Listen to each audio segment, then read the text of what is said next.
नमस्कार, ईटीव्ही भारत मध्ये आपलं स्वागत। आपण पाहत आहात न्यूज टाइम। देशासह राज्यभरात होळीचा उत्साह। कोकणात शिमगोत्सवाला सुरुवात। भास्कर जाधवांनी नाचवली देवाची पालखी। तर सिंधुदुर्गातील सांगेलीत ग्रामदैवत म्हणून फणसाच्या झाडाची पूजा प्रतिष्ठापना। धुलीवंदनाच्या निमित्तानं मुंबईत ठिकठिकाणी विविध कार्यक्रमांचं आयोजन। भाजपाची संगीत कार्यक्रमाची मैफिल। जुहू चौपाटीवर सुद्धा धुळवडीचा उत्साह। सेलिब्रिटींबरोबर परदेशी पर्यटकांनी केली रंगांची उधळण।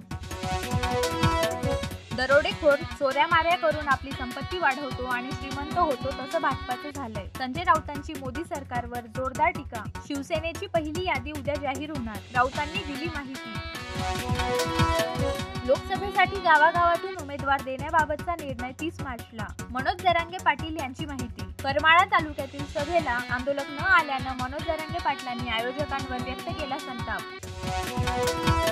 संपलेला पक्ष उभा करण्यासाठी शरद पवारांनी जरांगे नावाचा प्यादा उभा केलाय। संगीता वानखेडे यांचा पुन्हा एकदा मनोज जरांगे पाटलांवर गंभीर आरोप। शरद पवार आणि उद्धव ठाकरेंना पाठिंबा देण्यासाठी जरांगेंचा वापर, वानखेडेंचा दावा।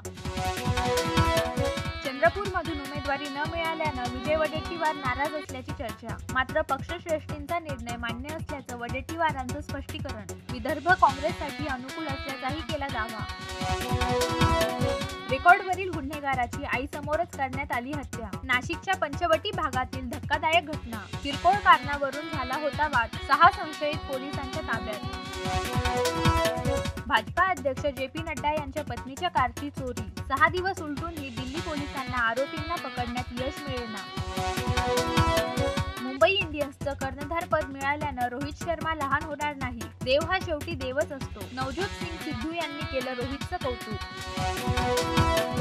होळी निमित्तानं सिने सेलिब्रिटींमध्ये उत्साहाचं वातावरण। बच्चन कुटुंबानं साजरी केली होळी। आलिया भट्ट, अल्लू अर्जुन, कार्तिक आर्यन, करीनासह सेलिब्रिटींनी रंग उधळत दिल्या शुभेच्छा।